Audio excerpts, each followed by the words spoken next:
Hi friends, in this video we are going to deal with the case summary of the latest Supreme Court judgment pronounced now in the area of labor law, especially matters involving that ESI Court has no authority to restrict the period during which the interest is payable under Section 39(5)(a) of Employees State Insurance Act 1948.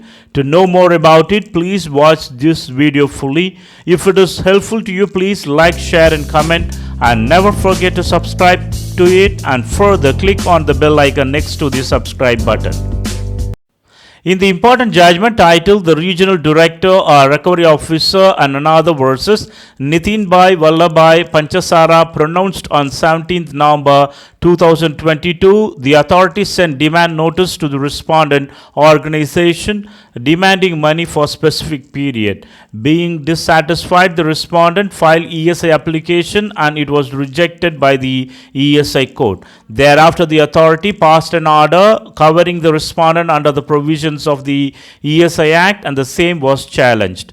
Thereafter, the respondent started paying ESI contribution. However, as there was a delay in making the payment, the authority issued demand notices with interest. The demand of interest leviable under Section 39(5)(a) of the ESI Act was again challenged. ESI Court restricted the amount of interest to 2 years only. The order passed by the ESI Court was the subject matter before the Gujarat High Court, which in turn dismissed the appeal.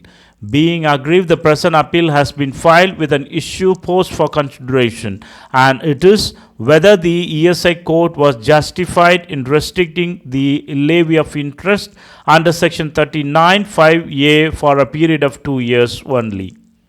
The Supreme Court has held that Section 39(5)(a) provides that if any contribution payable under this Act is not paid by the principal employer on the date on which such contribution has become due, he shall be liable to pay simple interest at the rate of 12% per annum or at such higher rate as may be specified in the regulations till the date of its actual payment. The word used in Section 39(5)(a) is shall. Therefore, the interest leviable is a statutory liability to pay the interest. Neither the authority nor the court have any authority to either waive the interest and or reduce the interest and or the period during which the interest is payable. The order passed by the ESI Court shows that the ESI Court reduced the period of interest to 2 years only. The same is not supported by any statutory provision.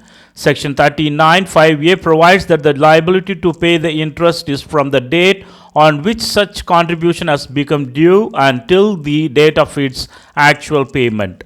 Therefore, the ESI Court was not justified at all in reducing the period of interest to 2 years only.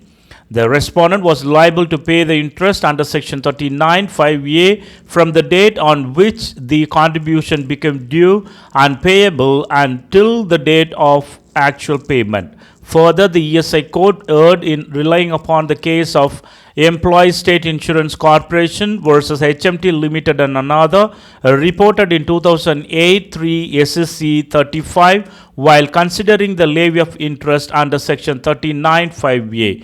Therefore, the impugned judgment and order passed by the High Court and that of the ESI Court are hereby quashed and set aside.